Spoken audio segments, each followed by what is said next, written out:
Book of Psalms 23 verse 1, yun yung sabi ni David, the Lord is my shepherd, I shall not want. Ang ating Diyos ay ating shepherd, wala ka nang kailangan pa. Amen?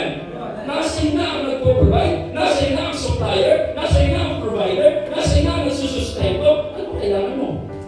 Amen? Magbanggit ka ng bagay sa mundo na hindi kaya gawin ng Diyos sa buhay mo. Wala. Pero magbanggit ka sa tao na hindi kaya gawin sa iyo. Madami. Amen? Marami pa na ako, hindi na tayo ito pa rin. Pero God can supply all our need. Amen?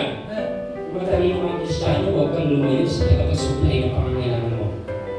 Alam mo kung bakit minsan nagkukulang ang Kristiyano? Nawawala ka sa supplier. Napapalayo ka sa provider. Napapalayo ka sa nagbibigay ng mga bagay. Ang kagandahan po, na kapag ang supplier mo ay ang Panginoon, hindi lang ipoprovide niya yung pangangailangan mo ngayon. Ang ipoprovide niya, hindi lang yung ngayon, pati yung bukas mo, pati yung future mo. Ito yung kagandahan po na sa Panginoon tayo. Amen? Naglalahan po siya at hindi lamang niya ibibigay yung good, hindi lamang niya ibibigay yung best, ibibigay po niya yung pinaka-mas the best na nakakabuti po sa atin. Amen.